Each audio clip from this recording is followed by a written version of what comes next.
Good afternoon, all. Sorry.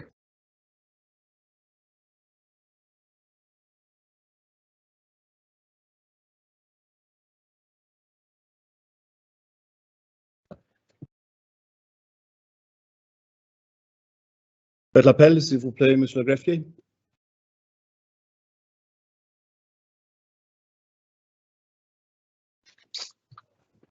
Monsieur Le Sénateur Gorst.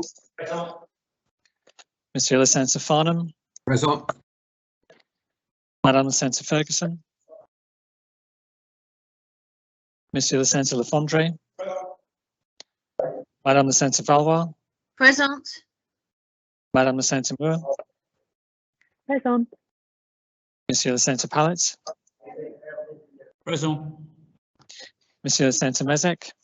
Présent. Monsieur le Connétable de Saint-Alier. Madame le Connétable de Saint-Laurent. Present. Madame le Connétable de Saint-Sauveur. Monsieur le Connétable de Saint-Brelade. Present. Monsieur le Connétable de Grouville. Présent. Présent. Monsieur le Connétable de la Trinité. Present. Monsieur le Connétable de Saint-Pierre.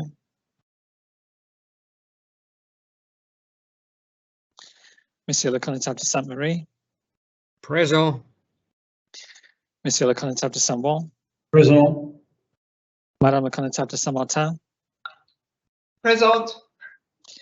Monsieur le Connétable de Saint-Jean.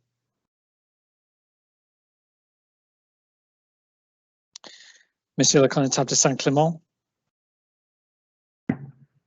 Madame le Deputy Martin.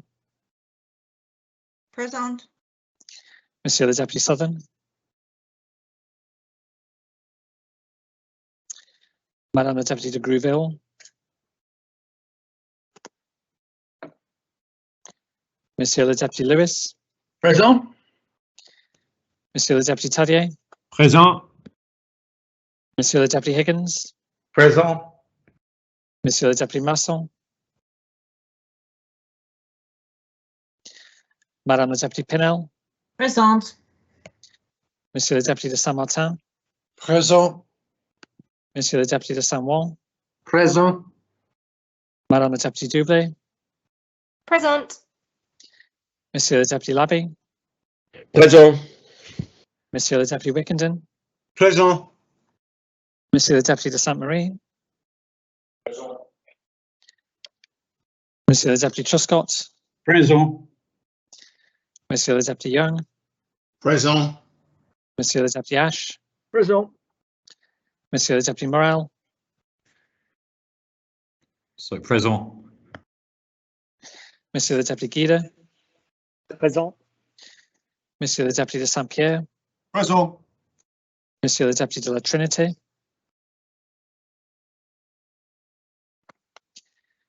Monsieur le Deputy de Saint-Jean. Présent. Madame le Deputy Legre. Present. Monsieur le Deputy Aye. Madame le Deputy Pershard. Monsieur le Deputy Ward. Madame le Deputy Alves. Sorry. Excuse me. Madame le Deputy Alves. Present. Monsieur le Deputy Pamplin. Présent. Madame le Deputy Gardner. Present.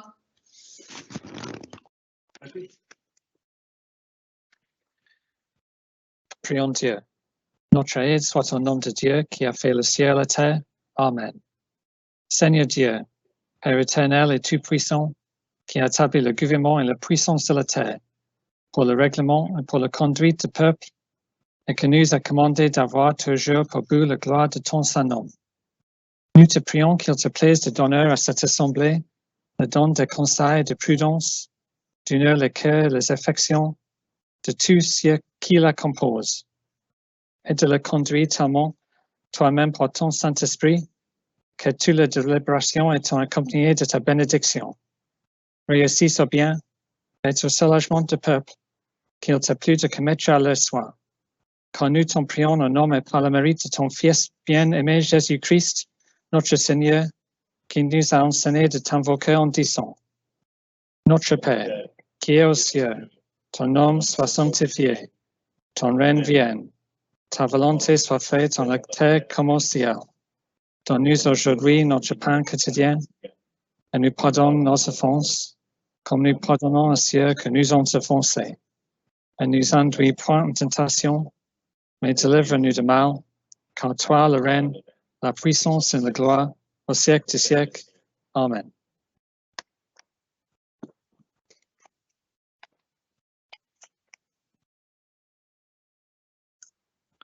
Madame Senator Ferguson.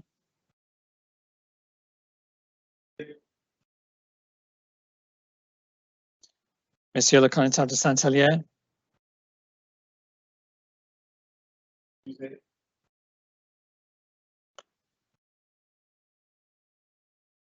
Madame le Connétable de Saint-Sever.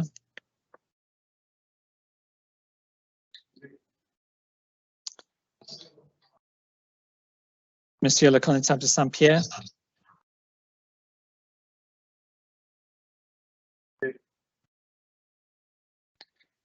Monsieur le Connétable de Saint-Jean. Sir, the Constable of St John has his broncage this afternoon, which he could not miss for the state sitting.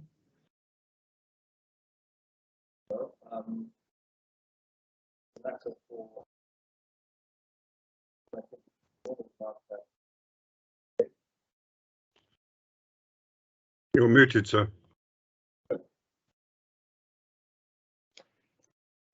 We would normally mark such a reason defo excuse, I believe. It is, of course, a matter for members.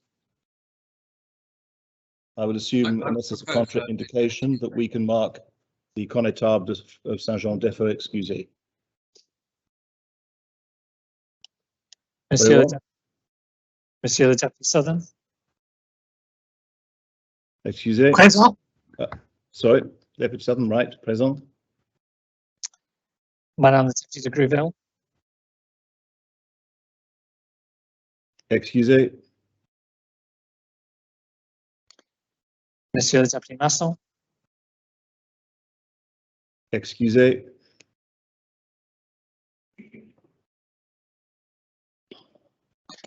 Monsieur le Deputy de la Trinité.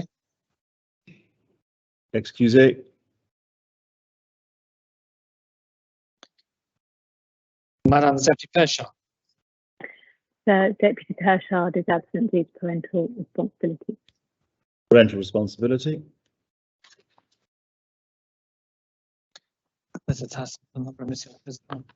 Présentation constituée. So could I raise a point of order? Who is that? It's Deputy Taddy. I'm trying to write it in the chat, sir. Yes, point of order. I didn't want to raise an objection to the excuse from the Constable of St John's, but I do think it needs to be looked into as to what constitutes a valid reason, because whilst I know the constables have a dual role in the Assembly, which in itself is controversial, our oath of office does say that the state should take priority, and so in future I think that we need clarity as to whether I think parish responsibility should be secondary. So if I could just note that for the record and ask PPC to look at it, or Yes, yourself, sir. Technically, Deputy, that is not a point of order, because the point of order requires the chair to make a ruling, and there's no ruling to be made because the Assembly has already accepted that the Connétable is defo excuse. That's a matter, I think, properly raised with PPC to be carried forward for future occasions. Thank you. Thank you very much. Very well. Before we move on with public business, members would have noted the sad news of the death of former Deputy Rob Duhamel 2 nights ago. Robert Duhamel was the eldest of 5 children, and he was born and raised in his beloved St Saviour and educated at St Luke's and then De La Salle College, having gained a scholarship at the age of 11. After he successfully completed college and his A-levels, he was the first member of his family to go to university, gaining a degree in mathematics at University College London. He was a keen scholar and went on to add a master's and a further degree in science through later studies. It was at UCL that he met his wife, Sue, and they were married in 1978, and they returned after that to Jersey to live.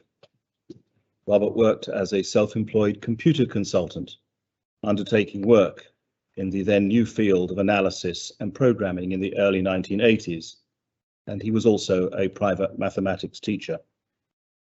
He joined the States in December of 1993, elected as Deputy of St Saviour No. 1, and he was subsequently re-elected 6 times to this position until 2014.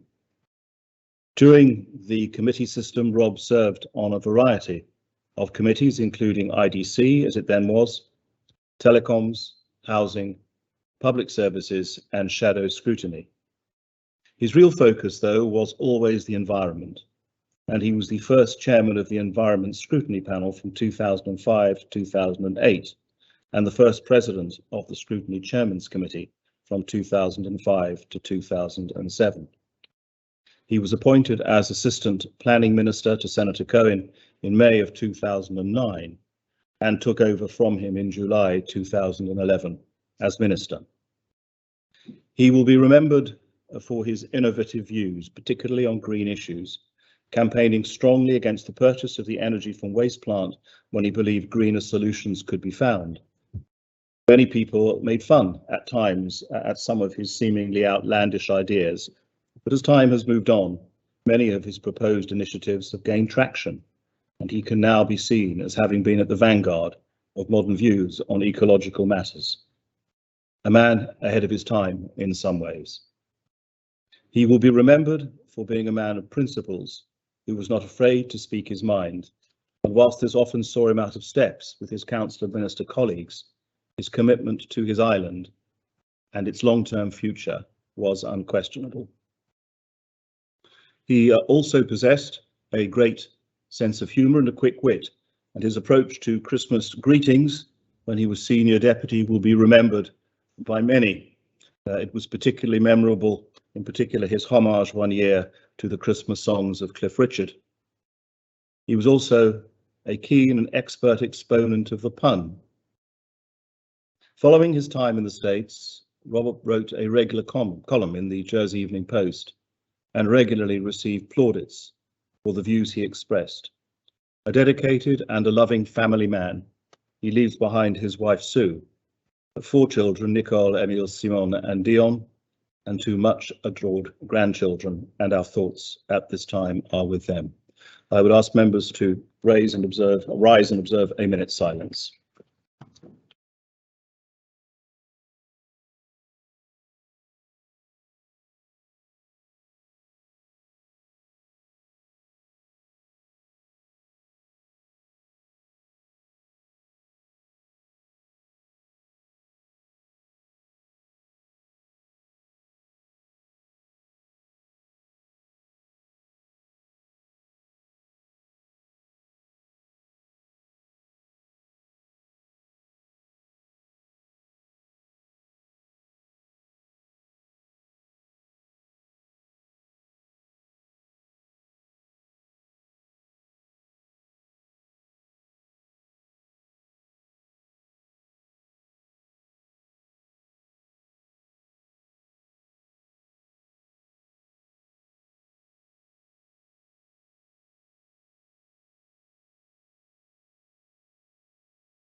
May he rest in peace.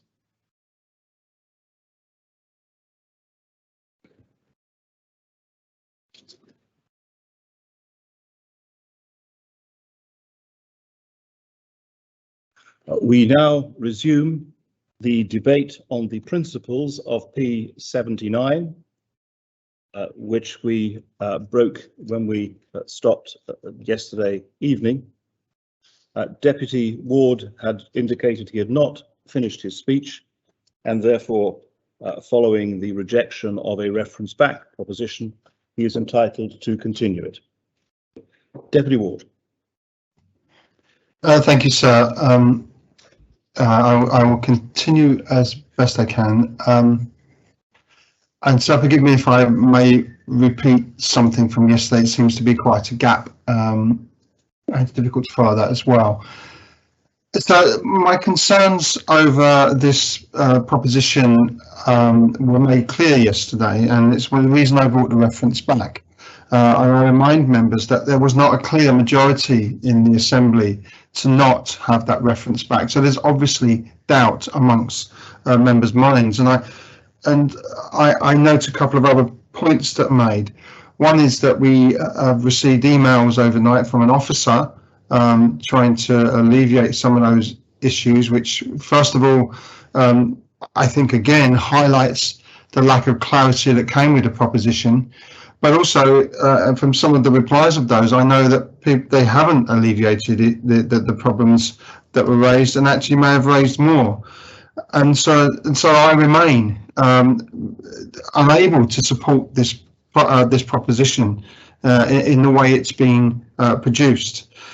And so I just want to reiterate very quickly the issues, the reasons why. I think there is a real concern about the reality of who this will actually target and affect most. I asked in the reference back about knowing more about the demographic, and actually one positive about not having that is that I can raise more about the demographic here. So I'm very concerned that this will hit the lowest paid wage workers, those working just a few hours a week, or those who necessarily are trying to improve their income by having a second job. Now, that's not the best thing for our economy anyway, to have people have to work in second jobs just to get by.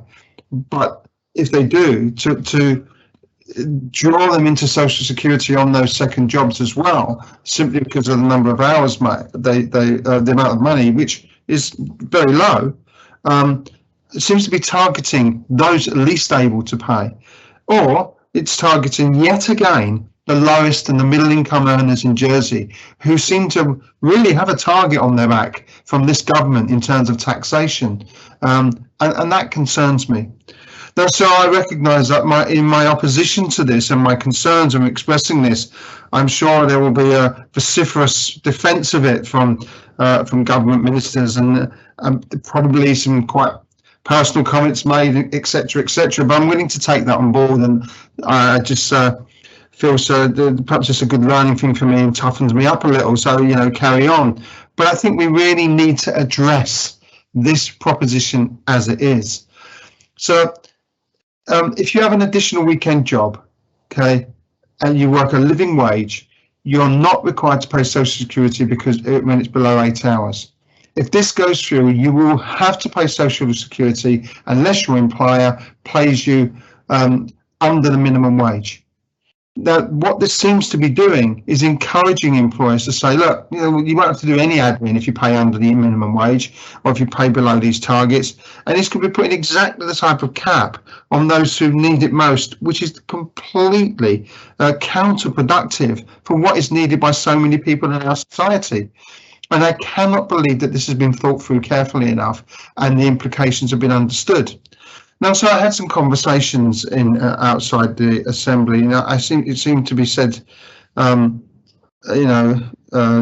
Deputy, you really think that we're going to target the least able to pay? Well, I'm sorry, sir, but that is not the way to conduct a proposition. It's not about, oh, come on, trust us, it'll all be okay. What we need in this Assembly is precise detail and to really know this is going to affect.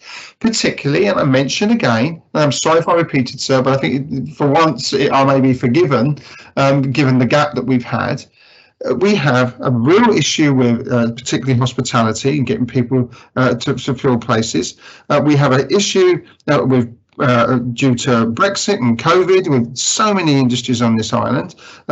In my early morning dog walk this morning along the bay, not on the beach because it's covered in green seaweed, but that's for another debate, I'm sure. There was a restaurant along there that's got a sign up saying we'll be closing at 4 on a Sunday because we can't get staff. So I wonder whether this will actually help to improve that situation or simply make it worse. So this is the other issue that really concerns me, is that what this will do is encourage cash in hand work, so as not to declare. and put people at risk of, therefore, exploitation that comes from that. If there's no contract, it's exactly the opposite of suddenly people will have sick pay. Really? We don't know, and we haven't seen that. And we have no evidence for that either. It's also, it seems to be encouraging employers to pay the minimum wage or below to keep people below these thresholds so that they don't have to make the contributions that we're talking about. And so I look again at the comments paper, which I have read. I'll just make that clear. And on the comments paper from the panel, which was certainly not supportive in any way, it says there will be a clear disparity between the monetary value requiring people to pay Class 1 contributions. Sorry, it says we find a bit. However, the change could impact an increased number of individuals at the lower end of the wage spectrum. Sir, this is a tax targeted at those at the lowest end of the spectrum. At the time when the government is trying to say to us, we're going to bring a new minimum wage through, although it's objected it too often, but again, that's for another debate. So it is counterproductive. I think an opportunity was missed yesterday to reference this back and say, please go away, come back with something that we understand the full implications of. And so now, sir, what we're left with is the only option is to reject this and say, come back with something in a longer time scale may actually work. So I urge those members who voted for the reference back yesterday to vote again against this proposition, because nothing has changed overnight. And so I would urge members who are unsure but didn't vote for the reference back to ask themselves this question. Is this going to negatively impact on your constituents, those who are taking on second jobs, those who are taking to make ends meet, young people first entering the market working part-time, those who are only working a few hours a week? Will it disproportionately affect one part of the population? And I don't know if this is the case, because we do not know. Is this going to have a greater impact on women workers who tend to work more part-time jobs? If that is the case, sir, it plays a coach and horses through our anti-discrimination and equality changes which we seem to be wanting to make, which is a very positive thing in my view. And so I'm concerned that what will happen in this debate is that we will have those the usual anecdotal stories about, well, somebody's tutoring and earning a quadrillion pounds an hour, they won't pay any kind of social security on it. So the problem with this proposition is there is so much hearsay and an inconsistency in it that I do not think that this assembly can vote for something of such poor quality and be certain that it's not having a negative impact on workers on this island. That's not as detailed. It's very difficult to pick up the second half of a speech like this, but I think I've made most of the points that I wanted to make. I would urge members to reject this proposition. The Minister needs to come back with something that is much clearer in terms of its impact. And so if the intention is to say, well, actually, yeah, it may affect lower income workers, but we're going to do it anyway, be honest about it. Be straight about that. And then people like myself, and I think a lot of members in this assembly will be able to say, no, that is not what we need to do on this island. We need to be doing the opposite of that. We need a high wage, high skill economy so that people are given the dignity that they deserve in terms of the work that they do, not to target people as they start to work a few extra hours and draw them into social security and take more of the money off of them that they've earned. So I urge people to reject this. I finished my speech there, and I hope that members will consider following those points. Thank you, sir. Thank you very much, Deputy. Going by my list from yesterday, next listed to speak was Deputy Southern. If you'd like to speak now, Deputy Southern, because you indicated to speak after Deputy Ward yesterday.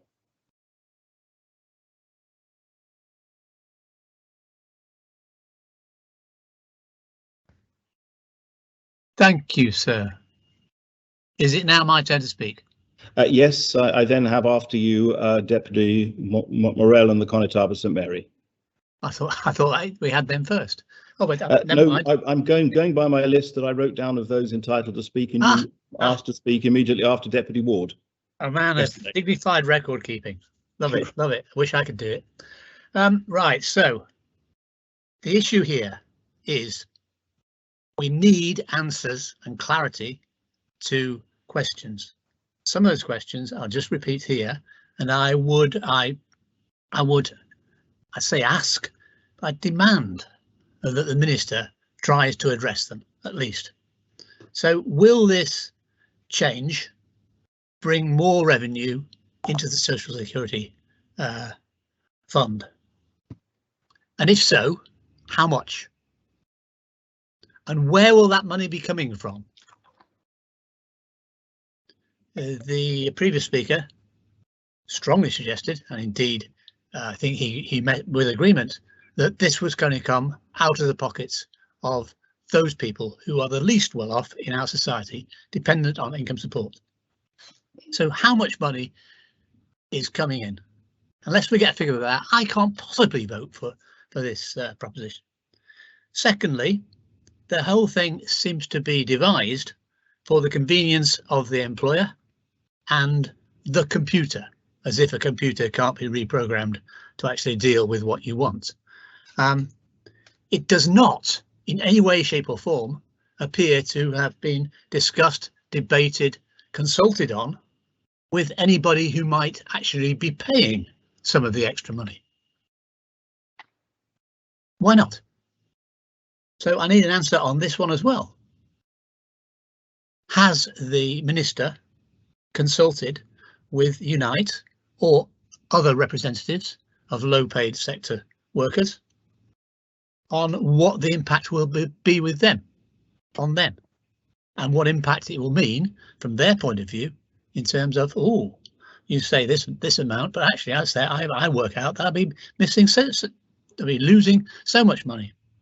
So has it been properly consulted on with the people it's affecting?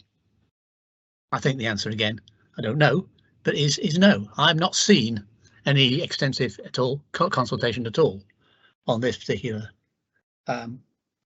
issue. And then the third question we need to answer, and I asked it on the reference back, was about something to do with why the minimum wage and not a living wage.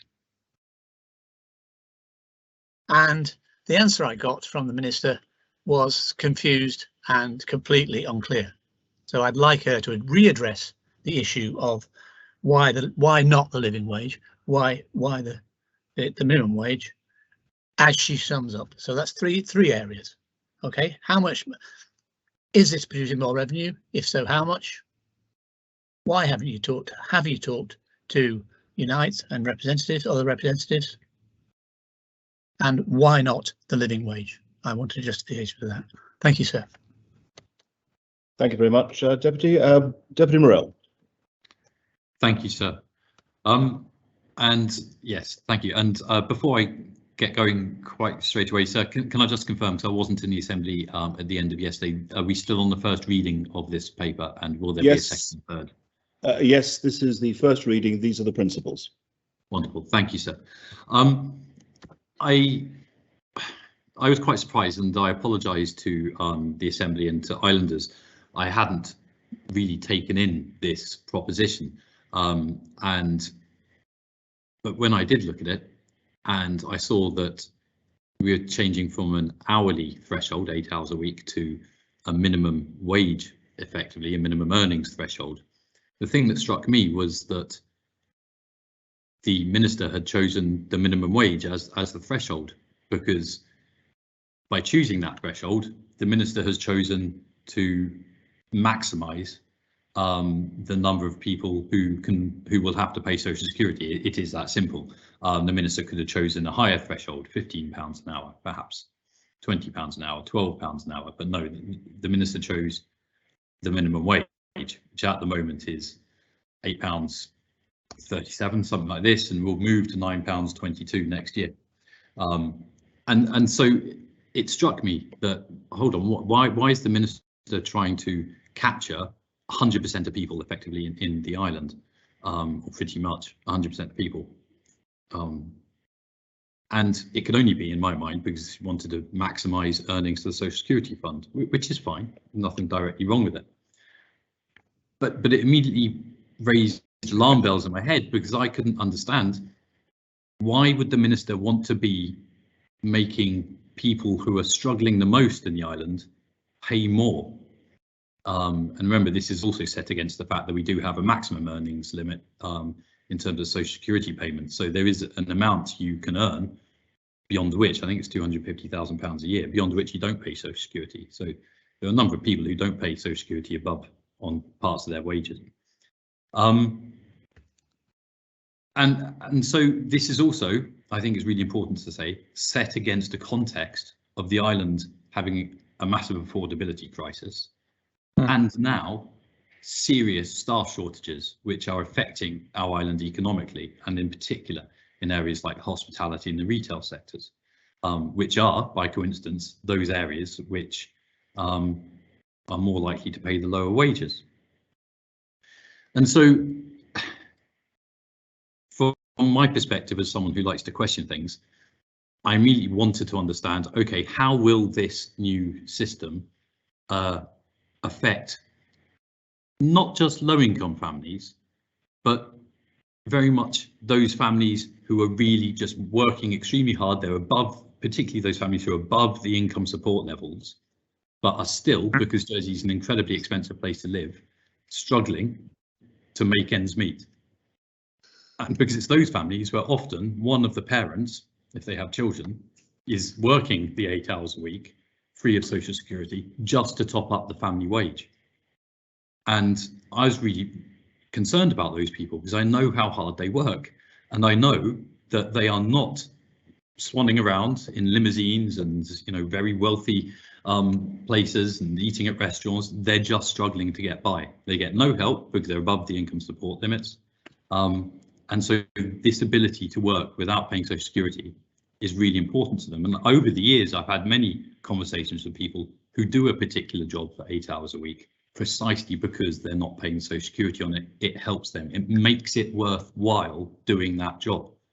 So my concern when I saw this was, how many people are we now going to be pushing out of the working population, precisely because we're trying to get a bit more Social Security from them, or a bit of Social Security from them? Because I have a real concern that this, in its present form, could increase staff shortages in the island, particularly in those areas already hit by staff shortages. And of course, I would expect the report to the proposition to be able to answer some of these questions, sir. But the report from the proposition doesn't even begin to go there. The report from the proposition is a couple of hundred words, says almost nothing in it. And so it doesn't help me as a States member. I turned then, sir, to scrutiny to see their comments paper, because surely that will give me more information, and indeed it does. It tells me things like, we believe 600 people, if I can read it, so if I just change my screen, that we believe, according to the Social Security Department's own estimations, which is not based on very good evidence, that there are 600 people whose main job is less than 8 hours a week. Fair enough. But the people I'm particularly concerned about are those 1,400 people who are employed in an extra job or jobs for 8 hours or less a week. It is those people, I believe, that this is going to harm the most.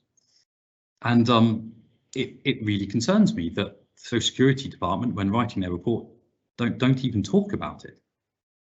Social Security Minister, who previously had been so well known for worrying and concerned about working people and their wages, doesn't seem concerned because it's not even mentioned in the report. Just left it to scrutiny to mention that. But then I ask, where did scrutiny get this data from? Well, it's the Social Security Department. What's the data based on? It's based on data from June 2018. So this data that we're being told about is pre-COVID, pre-pandemic. It's 3 years old. It's not current data at all. It doesn't take into account this. So that also tells me that this actually was a project that was in train back in 2018, put on hold for the sake of COVID, etc., and then brought back out the cupboard and brought into the Assembly today. Not really thinking about whether it's going to have harms or effects on the working population, both on the employer side, people being perhaps unable to get more people to fill those holes in in their staffing levels, or on the employee side, people who just think, you know what, it's not worth me working now because I'm having to pay this social security. I'm not going to do those extra 8 hours a week for that employer. I'm not going to top up my partner's wage. These are all questions, and it may well be that the Social Security Department have all the answers. As state members, we saw recently we saw today an email going around. We saw Deputy Young had inquired about the effects of this change if it's brought in, and the response from the department was, in my view, poor. It had, considering we're talking about Social Security, which is all about figures, the response received from the department was a narrative. There were no figures.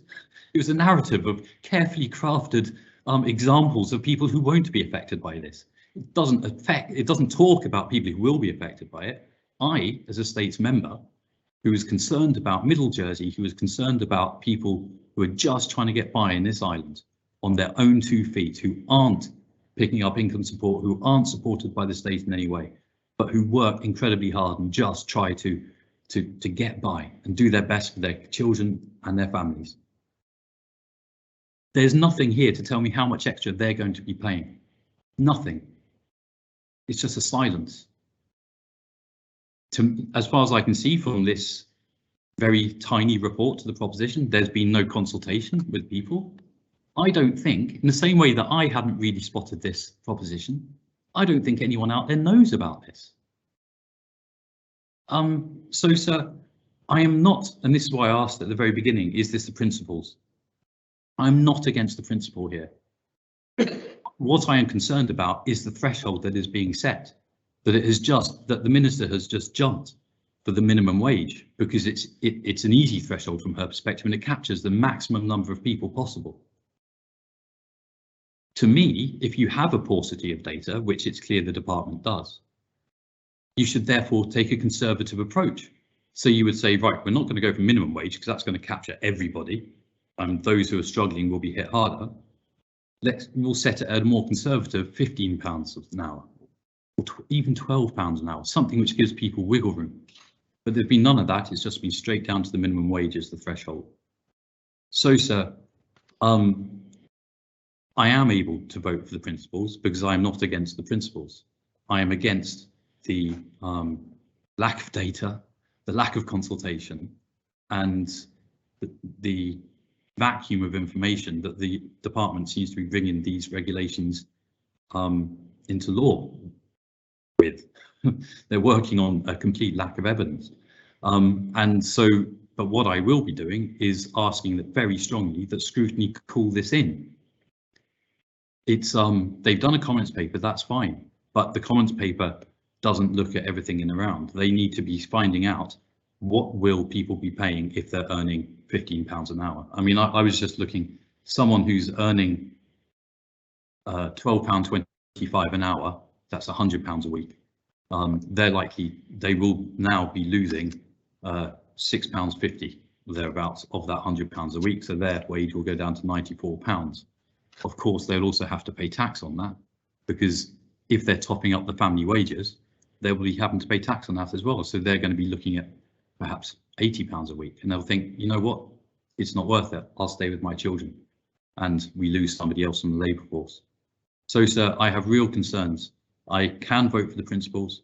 I ask scrutiny sincerely that they please do call this in, do a little bit of consultation, do some of those scenarios to see how much different types of families, different types of people are going to pay on this.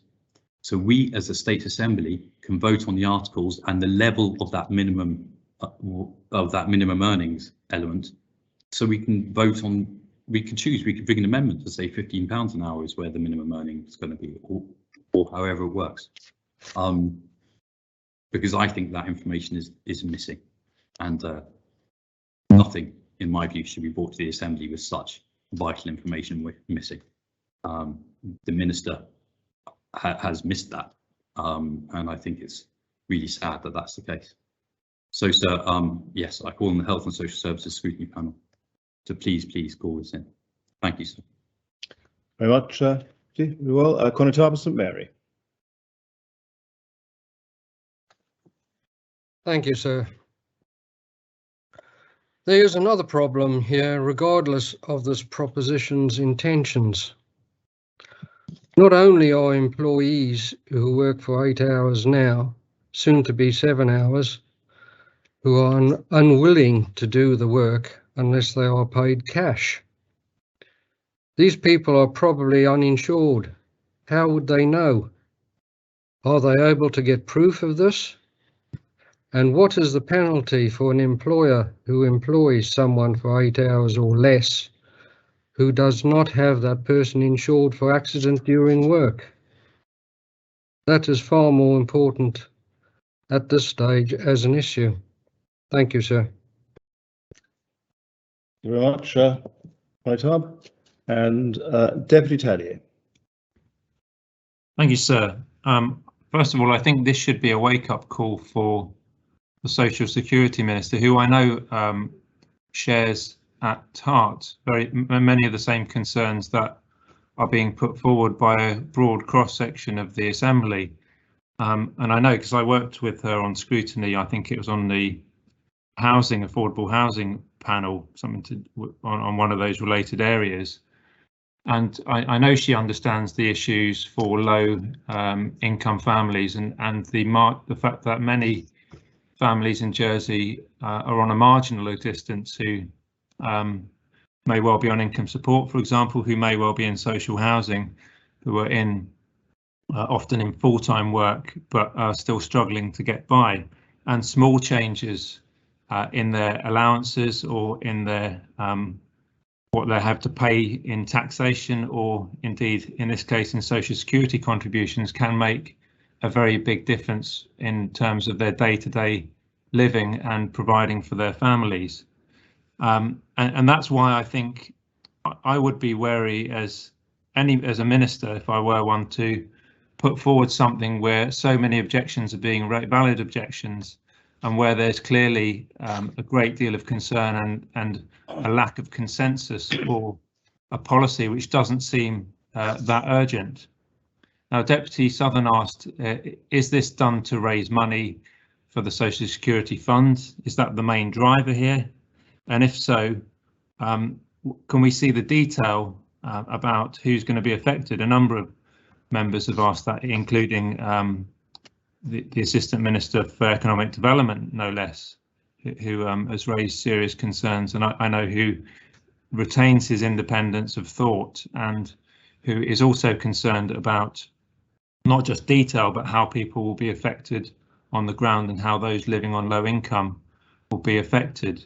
Now, I have circulated a document, sir, which I wanted to quote from, which I know another minister, when he was on scrutiny, led this panel called Living on Low Income. And it shows about, although this is a slightly different area, there is a synergy and that needs to be tied in, because none of these changes happen in isolation. And just one of the points that on page 38 under paragraph 100, albeit this is with the former disregards of 23% rather than 26%, as I think they currently are at Social Security, it says for someone in Jersey on the minimum wage who increased their hours from 30 to 40, they would just keep £16 of that additional £70 earnings. Be slightly higher now. If it's 26, it'd be £18.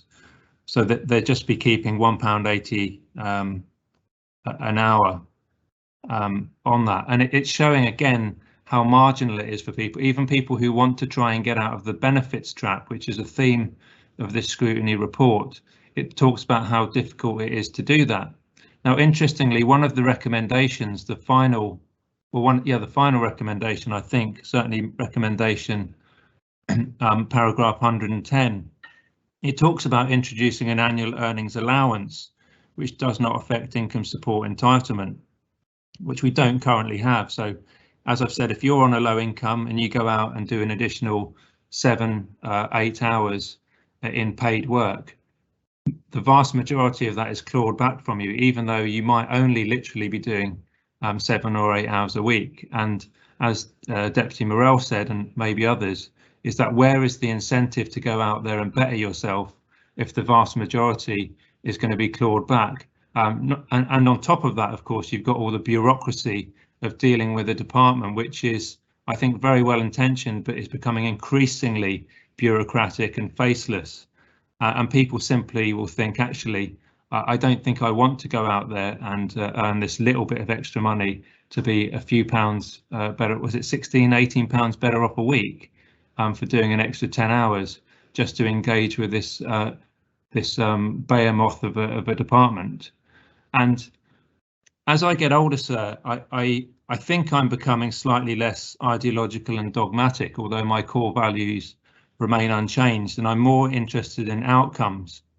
And when I see a proposition coming to the Assembly like this, I can understand, okay, it makes some logical and mathematical sense that, of course, if somebody's going out and, you know, earning a vast amount in 8 hours and they're super rich, and they're not, you know, we might want to make sure that we charge them for that, and it adds to their own social security contributions for their pension and sick pay.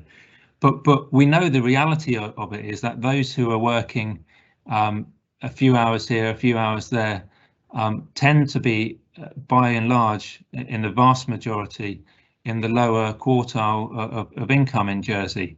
And so with this recommendation, it's actually saying, look, let people do a few hours of work each week, let people earn a certain amount of money without bothering them, without breathing down their neck and saying to them, you've got to report this to the man, you've got to report it to the state so they know what you're doing. And in that sense, I suppose that there is a synergy here between those of us who want to, hopefully it's all of us who want to try and help people living on low incomes better themselves, and those who want to see small government. For my part, and I think, what does this do? This is actually creating, is it a sledgehammer to crack a nut? It's certainly, it isn't small government. It smacks of big government intervening here with its size 12, saying if you go out and work even now 5 hours, if you're earning more than the minimum of 66 pounds a week, and even if you're only doing 5 hours, we expect we're going to come and tax you on that. I call it tax, social security. And okay, you know, I'm not saying that I'm a small government person, and I'm not a big government person either. I think that all intervention from the government needs to be justified. And in this case, I can't see that it is justified. So what I'm trying to say is that, you know, give people a chance to get out of the benefits trap. They may ultimately need some kind of income support or housing for the rest of their lives, and there's no shame in that at all, but at least let them try and earn a bit of extra money, not to mention the onerous requirements that it will put on employers. Now, the second point, which I don't think has been mentioned yet, and this could be one of those unintended consequences that Senator Ferguson often refers to, is the idea, a perverse consequence could be that somebody paying slightly above the living wage, let's say for 6 or 7 hours a week, might think to themselves, well, actually, by paying a living wage, this person's going to now be put into the social security system. Now, I want to pay a good wage, a reasonable living wage, perhaps it could be the student who's working in the ice cream van along, you know, the north coast, or parked up at Le Bray or along St. Bullard's Bay. They might be getting £9–10 an hour, and it's not a lot, but it's probably not too bad for them for the work that they're doing. And the employer might look at that and say, well, actually, I'm better off paying them the minimum wage for 8 hours a week rather than paying the living wage for 6 hours a week. So I'm actually going to pay them the same or slightly less. And you're going to get people, possibly, it's entirely likely they may do that, to save on the bureaucracy. So paying people less than the living wage, because it means less bureaucracy for them. Now, has all this been looked into? I don't think it has. And I would expect a better job, because the principle of it, as Deputy Morell said, is not necessarily problematic, but we really don't know how this is going to pan out. And that's why I think we missed a chance yesterday with the reference back. If we'd had our full quota in the Assembly, who knows, it may well have been referred back. And I think that by not passing this today, we would actually be just putting the ball back in the minister's court, saying, look, if you think this is really a goer, then show us more detail. And then once we've seen that detail, once we've seen exactly who is affected by it, then if you can convince us, we'll support it. But as it currently stands, I'm afraid, sir, this needs to be sent back to the drawing board. Well, thank you very much, Deputy. Deputy Morell, you've indicated you wish to correct something you've said so that you do not mislead the Assembly. If you can do so extremely briefly, now will be a good time. Yes, thank you, sir. I said that the data provided to scrutiny was from 2018. Actually, the data was from 2016, from the Jersey Opinions and Lifestyle Survey, and even older than that, it was also from the 2011 census. So the data that I referred to was actually much older than 2018. It's 2016, 2011. Thank you, sir. Thank you very much, Deputy Young. Thank you, sir. Like Deputy Durrell, I want to begin briefly with an apology for having woken up to, if you like, the full consequences, what seemed to be a very, very benign piece of legislative change. And I apologise to the Minister as well, but I think there are important principles here that I think we need to follow through and get to the bottom of. Now, I absolutely see the sense of having what is clearly a change away from a system which is hard to administer, of contributions based on a number of hours working compared with a wage. I can see that that is a convenient system that will work for all of us, really, employers, employees, and particularly with, lends itself to IT solutions. But obviously the key questions is, what are the effects of that change, those changes on people, particularly not particularly, principally at the lower earnings point. And I think, on our paper today, our acting chief executive, interim chief executive, highlights absolutely correctly, and it's music to my ears that he's done so, the scourge of income inequality that's happened in our island. And we all know that people struggling at the margins with families have to do numerous jobs in order to be able to make ends meet.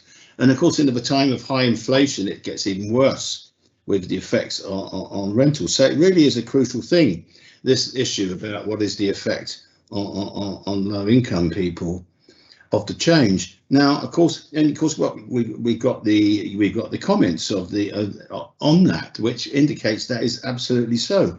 Now, yesterday I found myself taken by surprise, and I did raise questions, and I particularly asked a simple question about people doing second jobs at the lower end of the scale, and I got some very helpful answers, and I'm grateful for the Minister, and I'm grateful for her officers and providing email, setting out some I suppose illustrations really of the effect, and it certainly helped my thinking.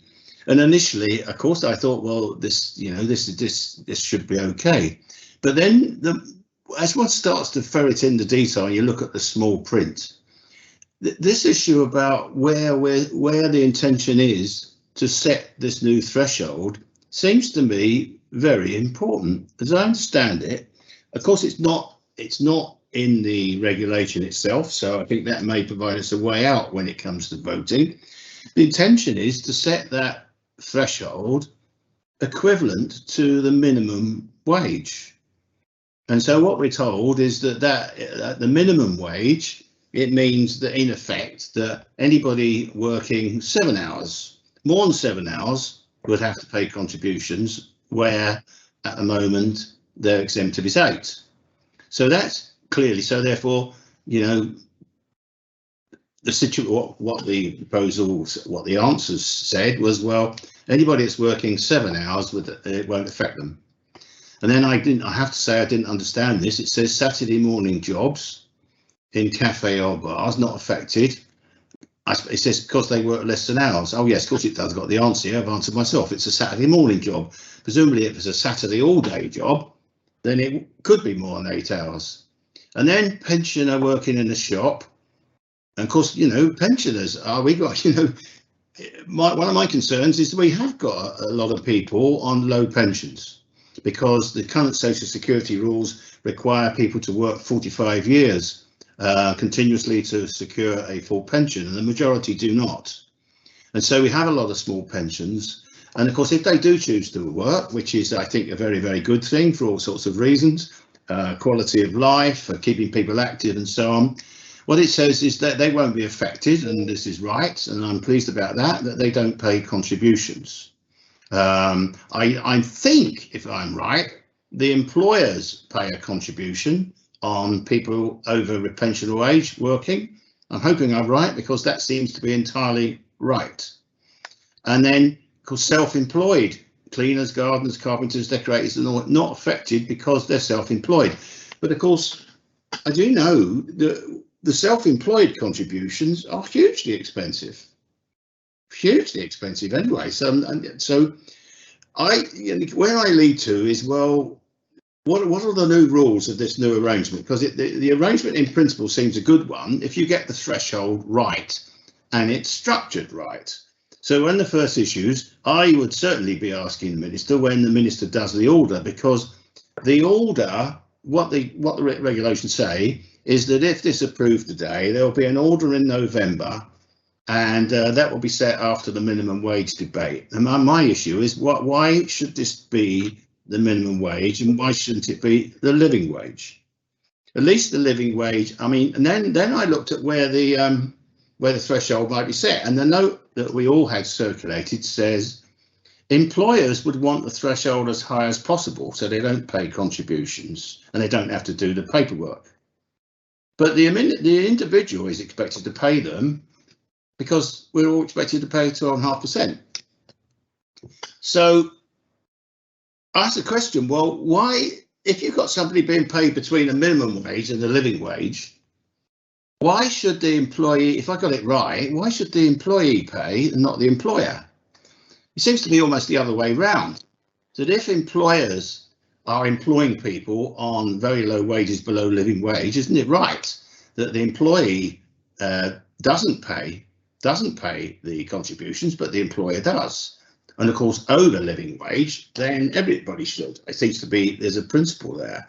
So it seems to me that this issue of where you set the threshold in a principle is an important policy one, because I think I don't want to take anybody out of contributions more than necessary, because we've got this issue of pensions. If people don't pay contributions, they don't accumulate pension benefits, and that is a real worry. And I'm really puzzled where our policy is on this, because I thought we had a policy that once upon a time we were going to introduce a secondary pension scheme into Jersey, which is compulsory.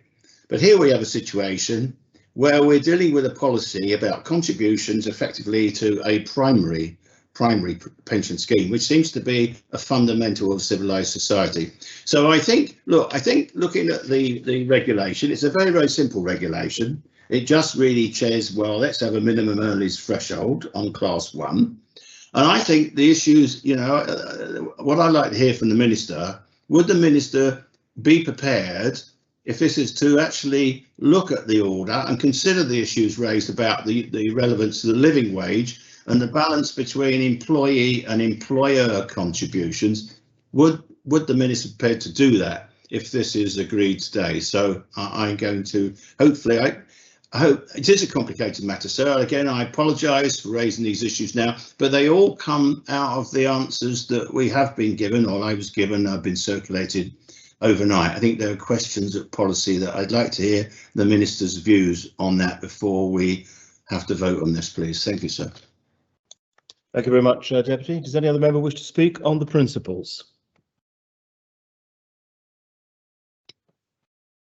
No other member wish to speak on the principles?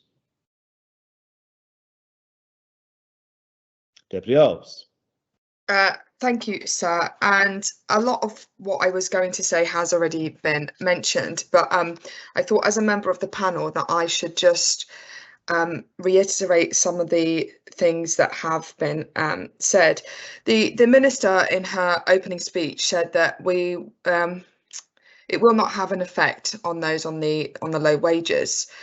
I think a lot of members have highlighted that actually that is incorrect, and it will have an effect on those and on middle earners. And I think Deputy Morell was spot on with a lot of the points that he raised, especially specifically around this number of the 1,400 people that was referred to in the data that was circulated.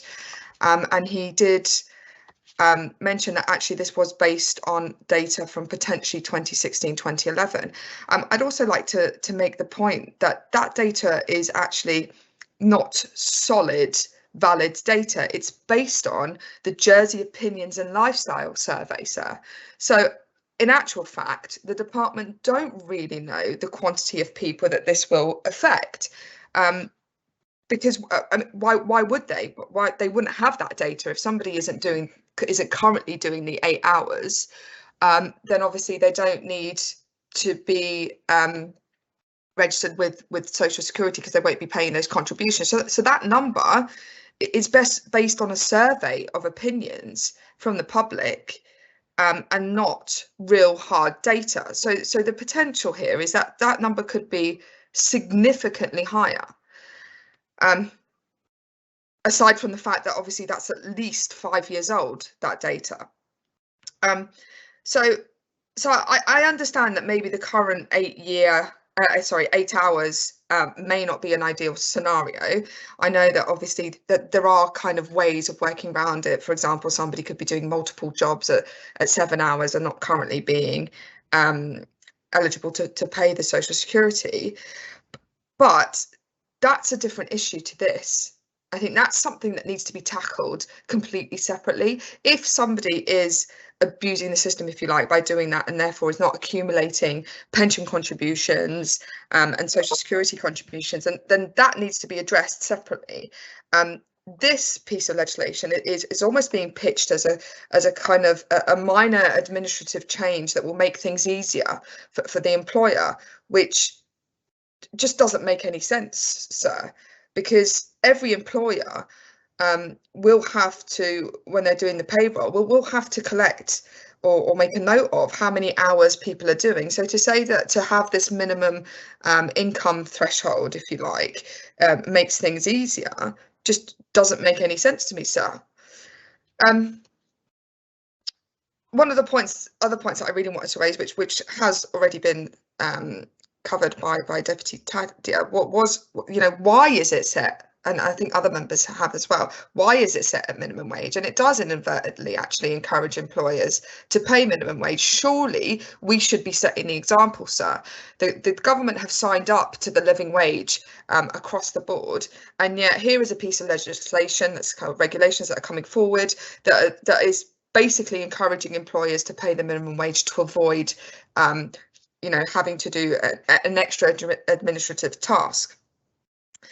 And so on top of this, I'm sure I'm not alone when I say that I've seen lots of news stories recently about local businesses struggling to employ people to work, struggling to get by, possibly as an effect of Brexit, which I assume it is.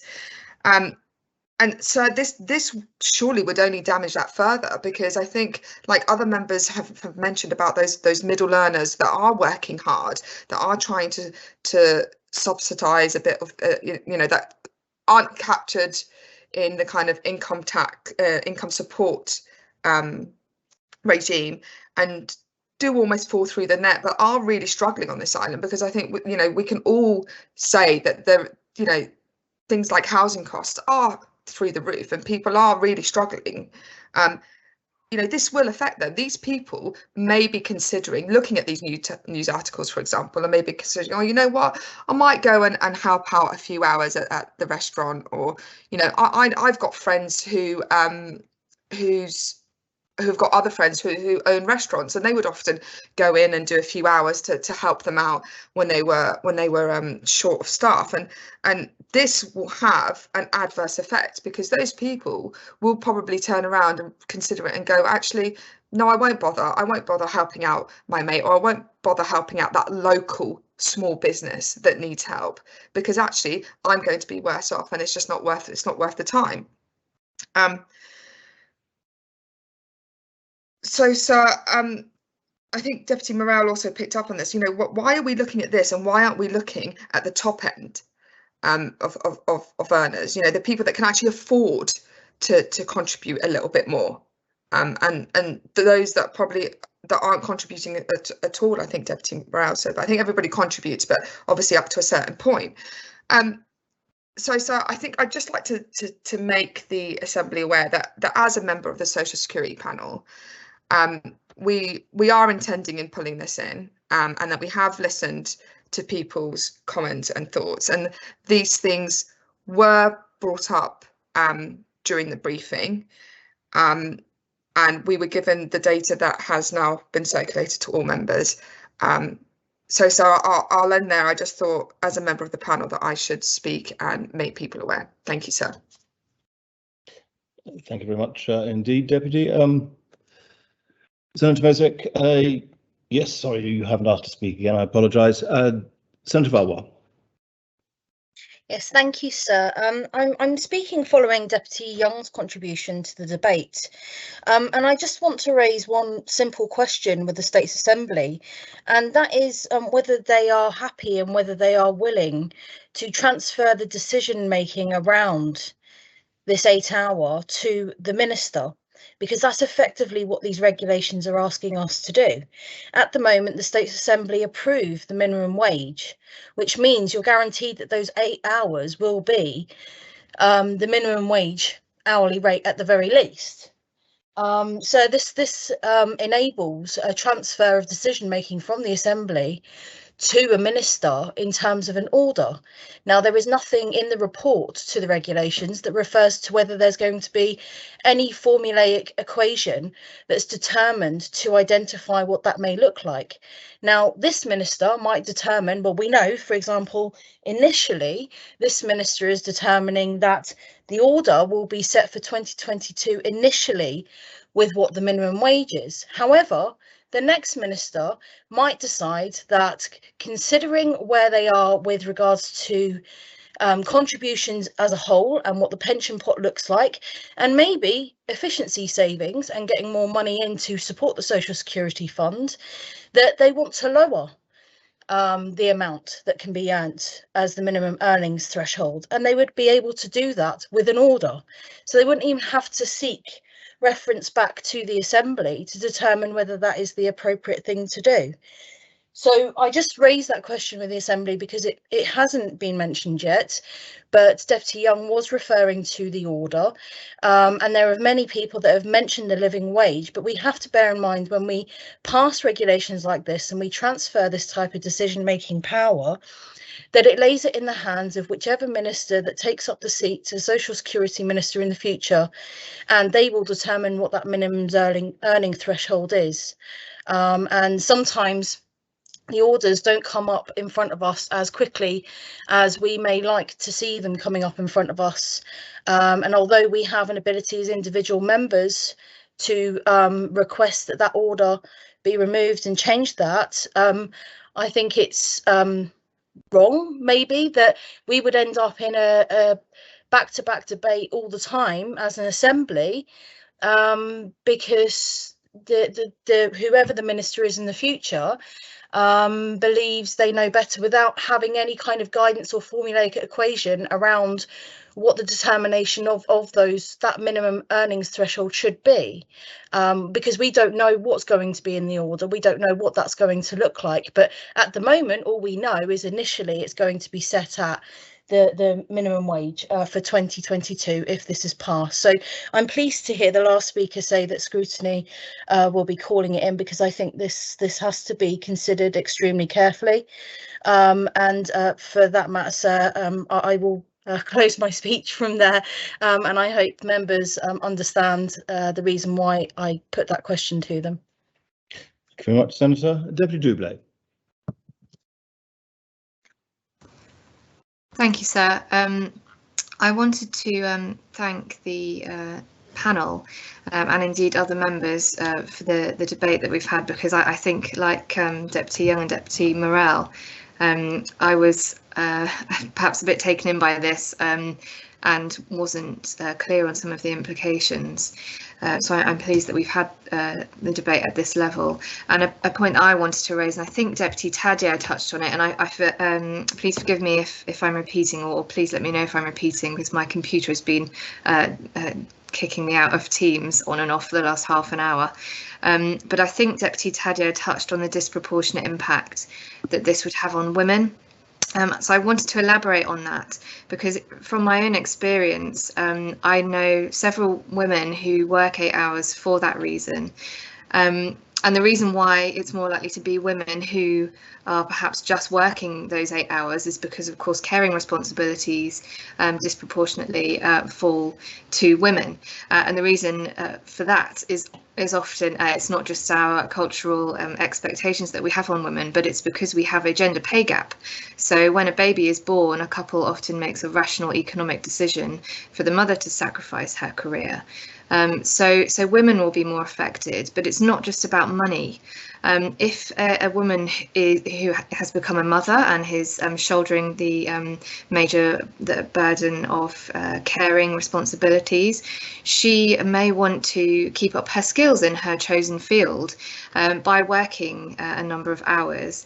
And if the limit is on earnings rather than hours, this might not be, again, it might not make a rational economic sense to the family for her to do that. So we may, it may have the result of Jersey might be losing skills in terms of women and the skills that they have, which of course we know that's a problem already, so we don't want to make that worse.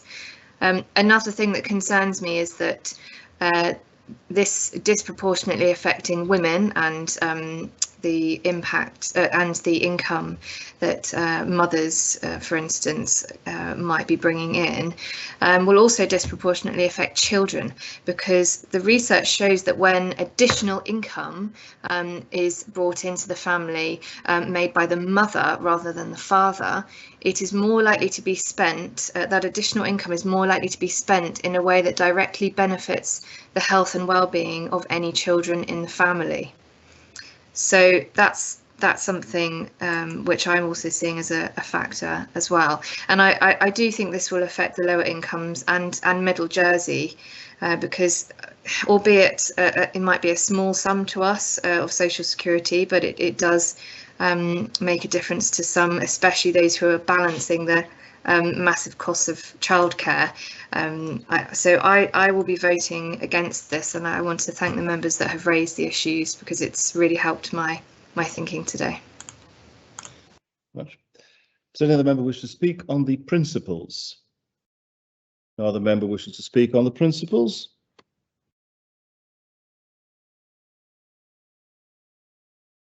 Then I close the debate and call upon the Minister to respond. Thank you, sir. And I've had a lot of questions, and I do hope the principles are passed, and I'm glad that scrutiny will be calling it in, because obviously members have got lots more questions, and I'm sure these all could be ironed out with a detailed look, and possibly the amendment that scrutiny wanted to bring. But I do wonder, sir, if people have just gone off completely under the wrong impression. At the moment, yes, people can work a certain amount of hours, and it's hours, not pay, and they may be paid well, the living wage, they may be doing 2 or 3 jobs under the 8 hours for 2 or 3 different employers. Suits the employer very well, sir, because as soon as they have to pay for their worker, their employee, they have to pay their contribution. So I hope that is clear to Deputy Young. It's 12.5, and it's half from the employer and half from the employee. And if you read my first comments, some employers would rather keep it at the hours and avoid paying employees' contributions. And I'm glad that I'm following Deputy Doublé on the importance of children. Because if it's young mums who are working these hours, never paying a bit of contribution, what are they going to do when they are having their baby, sir? they're entitled to nothing. They're entitled to not 1 penny contributory benefit leave. And then they're also entitled to, when they go back to work, to not sick pay, etc. They have no record. Deputy Ward said yesterday, oh, this will be bringing in youngsters who only really want to do a Saturday job. Well, as it's been explained, if they're only working a few hours on a Saturday, it won't affect them. They probably are being paid the minimum wage on a Saturday. But a lot of employers, and it's great for the youngsters, will want them to do more hours in a holiday period, whatever, if it's a shop, if it's a cafe, etc. Know the youngsters myself. It gave them a grounding, it gave them good experience to start work. They pay social security because obviously they're then over the hours. On the revenue, sir, it's not a revenue raising exercise at all. There are some employers who find it so confusing, they inadvertently pay their contributions for under 8 hours. So actually some people, if it's on money and it's clear it's on money, they won't pay. But it's the people that just go over. I'm sorry we didn't have more up-to-date figures, but it's again, we don't know what we don't know, because if people are sort of doing one, you know, I said a couple of hours a week, they might be working for different employers. It could be in any, you know, the one I think of straight away is probably domestic cleaning, or it could be a range of things, and that could be, or office cleaning, and that's men or women. I mean, it's one of those, sir. I've definitely been surprised that, the amount of people that want employers not to make the contributions to give the person a record. I find it absolutely amazing. And this hasn't come out of the blue, sir. My very, very first meeting with officers, and that's when Deputy Southern was my assistant minister, we were asked, what are your priorities for the next 4 years? Myself, Deputy Southern and Deputy Masson sat down and we were doing that.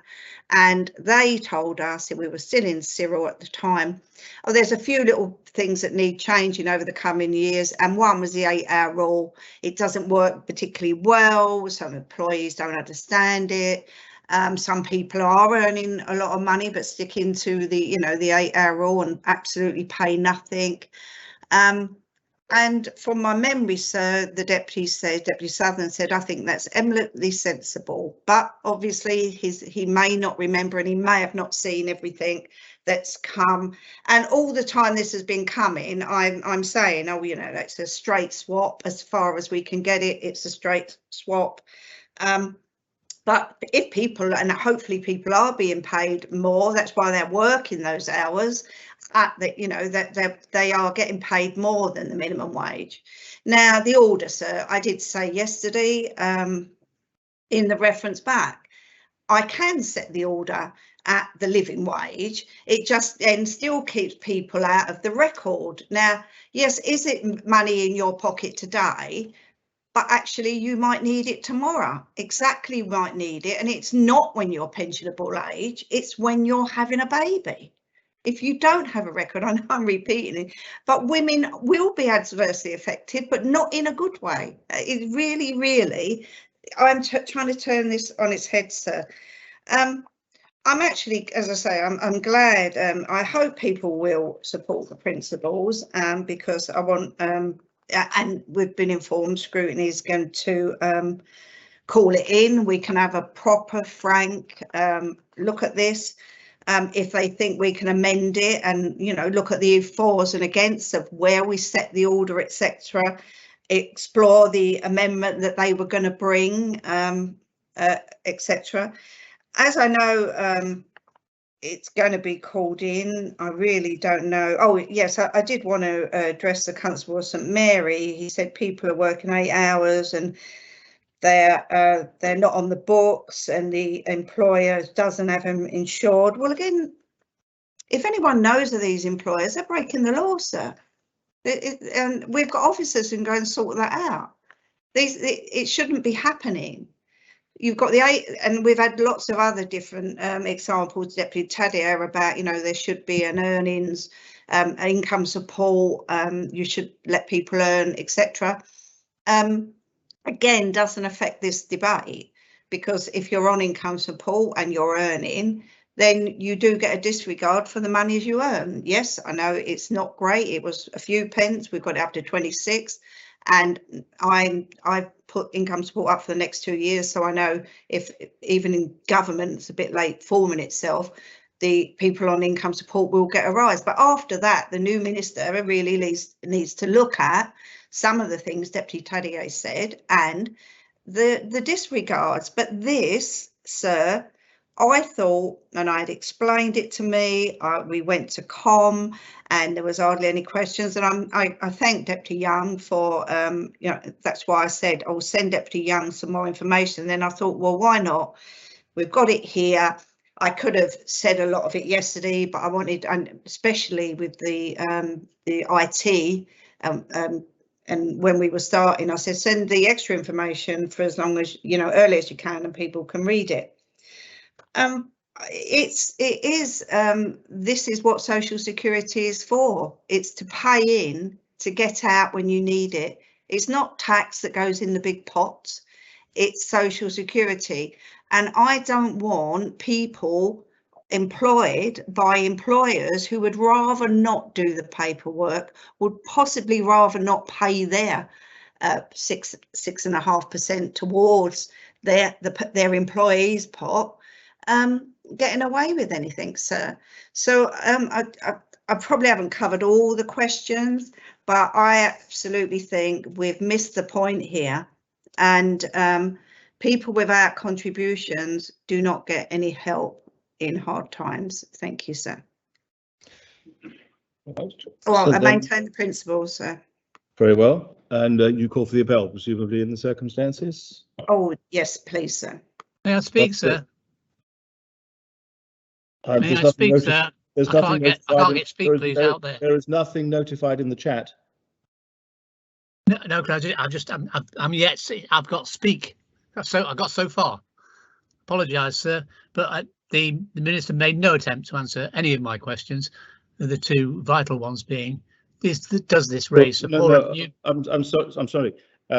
Deputy, you've asked your questions. If the minister hasn't answered them at all, well, that's a matter that members will take into account when they come to vote. But I'm afraid the minister's speech is now over and the appel has been called for. Point noted, sir. Thank you very much. Very well. I'll ask the Greffier to place a vote into the link.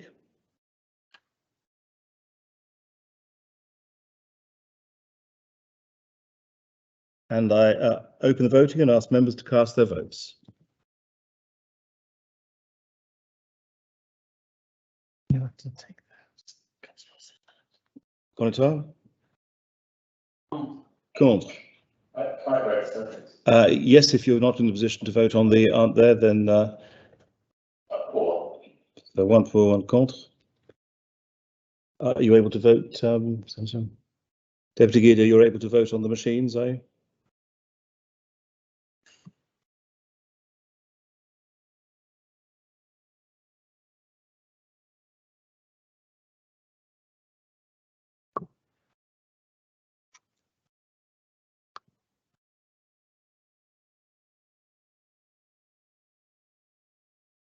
How are we doing on the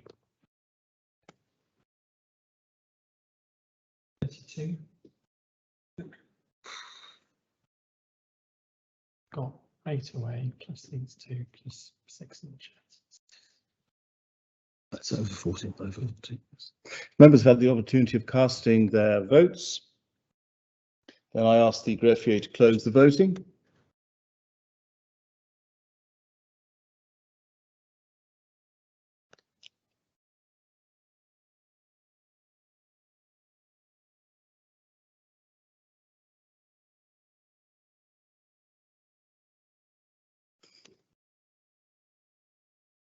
In the link, there are 18 votes pour, 14 votes contre, and no abstentions. I note another 2 votes in the chat and 1 vote in the assembly pour, taking pour to 21. And I note 14 in the link, 5 and 1 in the assembly, 5 in the chat. That's 20 votes according to the principles. That's 21 votes contra. Now that I know Deputy Higgins, I will just reassess that. But if that is correct, then the principles are defeated. Well, we don't take votes after you close the votes. It's way after you close the votes, because you close the vote and I put the results up before the vote says. They've been fairly strict about that.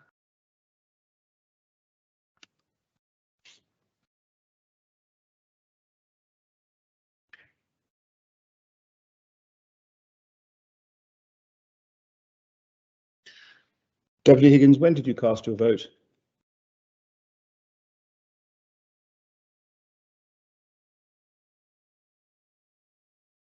Deputy Higgins, when did you cast your vote?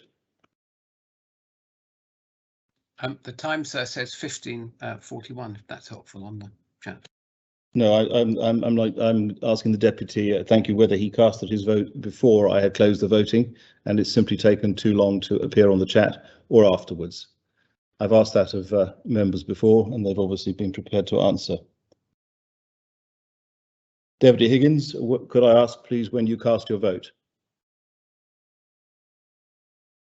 Sorry, sir, I was having trouble getting reconnected again.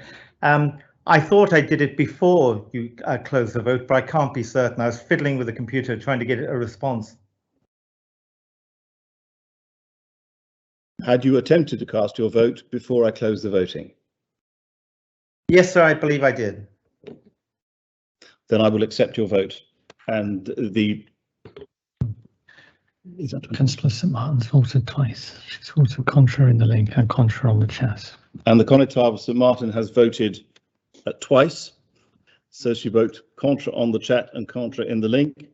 So that with Deputy Higgins's vote would take it down to 21 pour and 20 contra. Is that correct, referee? The principles are adopted. Very well. Deputy Hegarud, is your panel calling this in? Thank you, sir. Yes, due to the level of concern which has been shown over the last 2 days, and obviously the fact that the reference back yesterday fell evenly. What I would like to say, sir, is that the panel did put in a comments paper. However, some of the detail to which some of the members have requested, be assured that the panel had asked for that level of detail, but we were unable to achieve it. But due to the level, we feel that it is implicit on us to actually call this in so that we can actually do further work on it. At this stage, obviously, we will hopefully try and get it back within 3 weeks for the next sitting, but we cannot promise that, sir. Thank you. Very well. So the Assembly does have to decide when it is to be listed again, now that it's been called in. Do you wish to bring it back at the next sitting or the sitting after? Deputy Hebra. Sorry, sir. We'll say not next sitting, but the sitting after, because that will give us 6 weeks, sir. And if we are in a position to bring it back earlier, then we will do so. But let's say 6 weeks, sir, please. Very well. That sounds not unreasonable to me. Do any members have any observations on the return date for this matter for the resumption in second reading? Very well. It's noted that it's returned in 2 meetings' time, in 6 weeks. Very well. The next item is the draft legislation commencement of law Act P82 lodged by the Privileges and Procedures Committee, and I ask the greffier to read the citation. Draft legislation commencement of law Jersey Act 2000. The states make this act under Article 26 of the legislation Jersey Law 2021. Deputy Alex. Thank you, sir. Sir, when I spoke in the Chamber in May to propose the adoption of the draft legislation Jersey Law, I spoke of its importance to democracy. Now, just 2 weeks before Democracy Week, I am inviting the Assembly to pass the act that will bring that law into force. The principle of democracy supported by the new law is that every citizen should be able to know the law of the land so that they do not unwittingly fall foul of it. They know how to benefit from it and they are protected by it. The law is primarily about access to the law, a fundamental right of the citizen that underpins the integrity of all other legislation that we pass. A right that echoes the demands of the Corn Riots enshrined in the Code of 1771, which we are celebrating later this month. Symbolically, the legislation law, which was lodged to coincide with the 205th anniversary of the 1771 Code, is intended to come into force on the actual anniversary of the Corn Riots, which is the day after the bank holiday. One complaint of the rioters was that the Royal Court and the Lieutenant Bailiff were enacting laws without publishing them, so people could not know how to avoid breaking the law. The 1771 Code for the first time gathered all legislation that was then in force into a single document and established this assembly as the lawmaking body for the island instead of the Royal Court. The new law takes the requirement to publish legislation to a new level. Not only must all legislation be published as soon as practicable after it is made, but changes to existing laws must be incorporated and published as soon as practicable, so everyone has access to current versions of all Jersey legislation. When the legislation law comes into force, the current version of each piece of legislation, which has been available as an unofficial version for over 2 years now, will become official. This change will enable the public and lawyers alike to use our legislation, knowing that the version of the website reflects the current state of the law and can be used in court. This is a huge step forward in maintaining Jersey at the forefront internationally in offering up to-date access to our legislation. I am told that the new powers and duties surrounding the publication of legislation in Jersey has received favourable comments in other jurisdictions, and the new law represents the gold standard in this important but usually unsung area of public administration. The need to commence the law by Act was deliberate. Before it could come into force, a lot of work had to be undertaken by the editorial team of the Legislative Drafting Office to convert unofficial legislation into versions labelled as official, as well as other changes to ensure it is correctly displayed on the website. The forthcoming bank holiday gives 3 clear days of low traffic on the website to make these changes, and my thanks go to those dedicated staff and those responsible for maintaining jerseylaw.je. This, however, is not the end of work being done to continue to improve access to the law.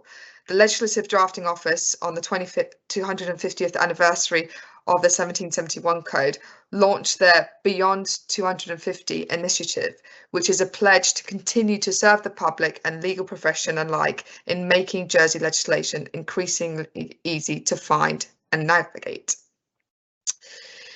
So, in commemoration of the demands of the Corn rioters to know their law, reflecting also the need of current users of legislation, I invite members to agree that the legislation law will come into force on the 28th of September 2021. I commend this act to the Assembly. Thank you, sir. Much. Is the proposition seconded? Yes, sir. Does any member wish to speak on the proposition?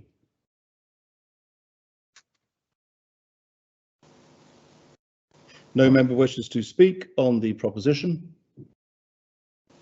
And I close the debate and ask the greffier to place a vote into the link.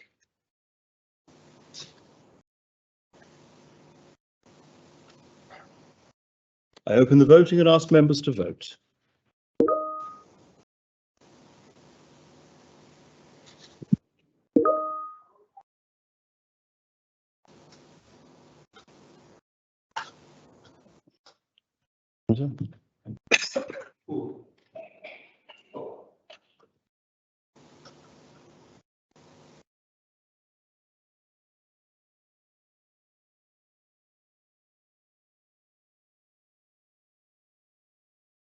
Okay, 33.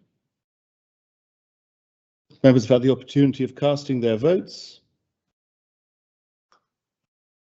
Then I ask the greffier to close the voting.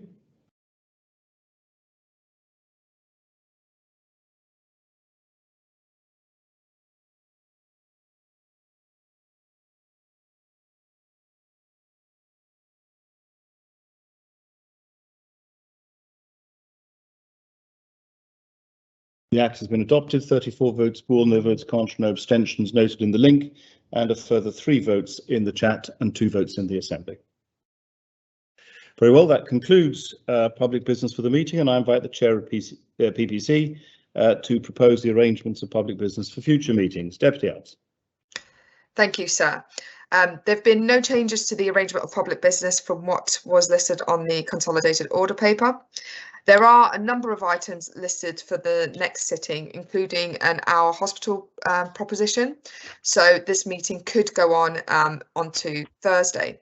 I also believe that the Minister for Social Security would like to propose that the lodging period is shortened for one of her propositions, sir. So I will hand over to her, and with that, sir, I propose the arrangement of public business for future meetings. Thank you. Thank you very much. We'll hear from Deputy Martin. Are you asking the Assembly to make a decision now, or merely giving notice of the fact you will be asking the Assembly to make a decision at some point? If I can ask the Assembly to make the decision now, sir, it's the lodging of the COVID regulations, so I can then place an order about the minimum wage. It was slightly late being lodged because I was waiting for the figures to come out in the hands of the Assembly, but as soon as we can debate this, then that's when I can lay the order, and then if anybody doesn't like the order, the amount in the order, sir, that's when they can bring amendments. Thank you. So this is, you're asking the Assembly, would they be prepared to take P85 at the next meeting? Yes, please, sir. Very well, is that seconded? Yes, sir. Seconded? Yes, sir. Deputy Young. Sorry, so again, apologies again to the Minister. I must have gone to sleep on something. What could I just ask? Why is it that we need to use the COVID law in order to be able to set a minimum wage under existing legislation, sir? Sorry, I must have missed the point. Very well. That's a question then. And Deputy Ward, do you wish to speak? Thank you, sir. It's just, I think we should ask this more often. If we're going to shorten the lodging period, sorry, so I can't figure the words. If there were amendments to that, then they would be accepted as well, would they, sir? Or would they have to be brought to the Assembly to be accepted, shortened lodging period? Because there simply wouldn't be a choice. And they could be quite short last minute amendments because there's a lot going on at the moment, and it's time to get things done. You'd have to get independent permission, wouldn't you? You'd have to get independent permission. Well, Deputy, you would need to, any member who wished to bring an amendment would also need the agreement of the Assembly to foreshorten the lodging period if it is not brought within time. Thank you, sir. That's what I thought. Thank you, sir. Very much. Deputy Senator Moore. Thank you, sir. Just very briefly, it's very difficult to hear, unfortunately, in the Assembly, but I didn't hear a compelling case from the Minister as to why she wishes to bring this piece of legislation forward, and therefore I would ask her to reiterate those points so that we can better understand, because I do think that this is a tactic we've seen a little too often, and it is a busy meeting and the next sitting with a very important topic being the hospital, and therefore we should keep the rest of the items to a very minimum. Much, Deputy Morell. Thank you, sir. I'd reiterate that actually. I didn't hear really any case for bringing this forward, so I'd really like to hear a more in-depth reason as to why we should bring this forward. I would also ask the Minister to explain to the Assembly what consultation has been undertaken with particularly employers groups with regard to the legislation that she wishes to bring forward, because my concern, as I raised earlier, is the lack of consultation, lack of data that seems to be regular in terms of legislation coming out of the Social Security Department. So yes, if she could explain exactly what consultation has taken place and with who, that would be useful. Thank you, sir. Deputy Tadia. Thanks, sir. I think I'm going to reiterate the reiteration of the Assistant Minister for Economic Development and the Head of Scrutiny. What we're seeing of late is, I think, a taking for granted of the Assembly, so if that's good grammar, in the sense that standing orders still say that only if it's in the public interest to do so, that shortening lodging periods should be granted and agreed. And the Minister didn't give us any explanation as to why the lodging period needs to be shortened and what the compelling case is. And I think I make no comment on the merits of this, but it's just indicative of what's becoming the norm now, is that ministers expect routinely for lodging periods to be reduced to the point where they don't even bother telling us why, just knowing that this Assembly will slavishly rubber stamp and acquiesce to that request. Well, they might just about have the numbers to pass whatever they want in terms of flawed legislation in this Assembly, but I think process still matters, and that for the public record we should know. And of course, it's fine for the Minister to tell us in the summing up what those compelling reasons are, but then we won't have any chance to respond or weigh up those comments. So perhaps one of her assistant ministers could tell us why this should be done, and then anyone who's left to speak, who hasn't used up their speech by chastising the Minister, could then determine for the rest of us whether or not those reasons constitute a sufficiently weighty reason for reducing this lodging period, sir. Thank you, Deputy. Deputy Gardner. Thank you, sir. And I would like to follow comment and question from Deputy Young. As this proposition came and justified that Minister has an emergency, under emergency legislation, we can bring it forward. If the emergency legislation for the ministers will not be extended by the Assembly, for example, and it's always a chance, would we be able to debate this proposition? Would it be still valid, or to be able to debate the proposition, Minister needs to have this emergency powers?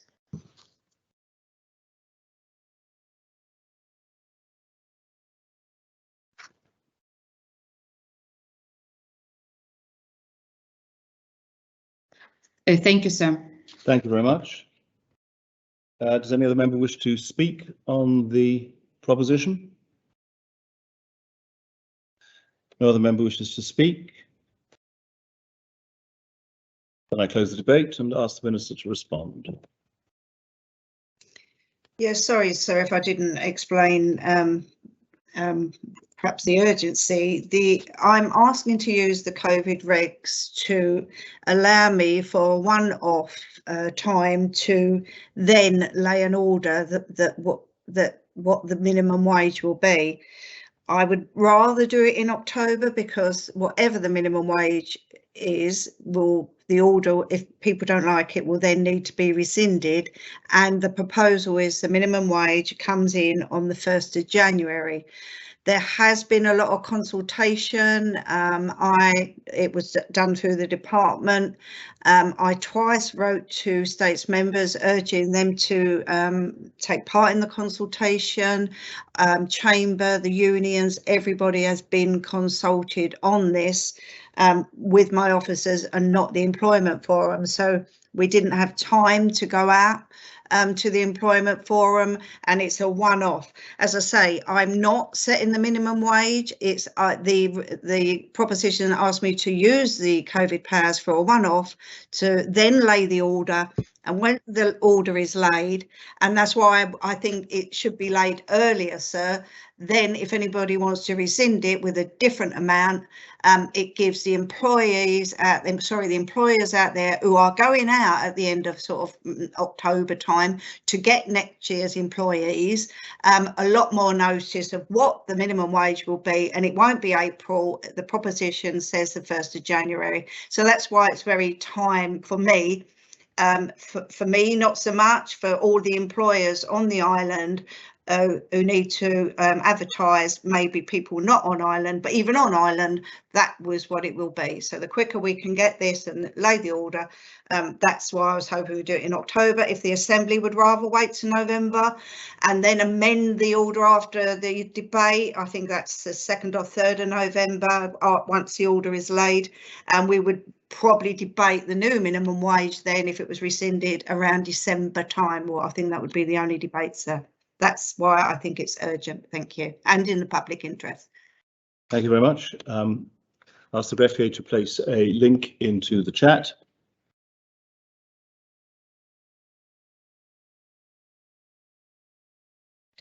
I open the voting and ask members to vote.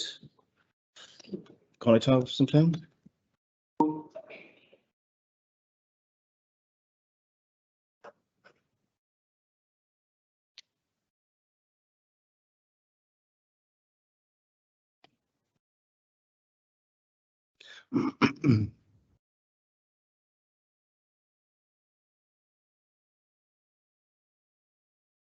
So 35.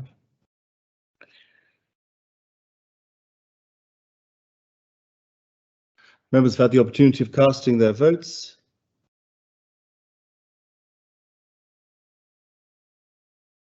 Then I ask the Secretary to close the voting.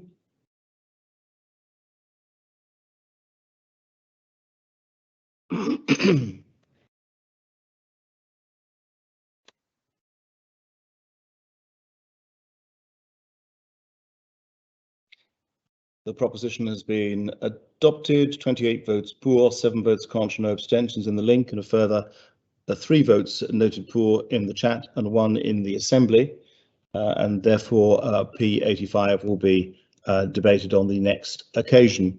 The Chair of PPC has proposed public business. I note that Deputy Pamplin has asked to speak on the arrangement of future public business. So what do you need to tell us, Deputy? Thank you, sir, and thank you for allowing me to speak. It's just to ask the Chair of PPC ahead of the next sitting that she could reach out to members on whether it would be better, considering what she said earlier, that we either meet on a Monday afternoon to get question time out the way. And I just ask her that at this stage. Thank you, sir. Right. Well, very well. The proposition, therefore, is to take as listed in the order paper the future business. Does any other member wish to speak on the issue of the arrangement of future public business? If not, then I will assume that it is passed on a standing vote. Very well. The arrangement for future public business is adopted, and the Assembly now stands adjourned until the 5th of October.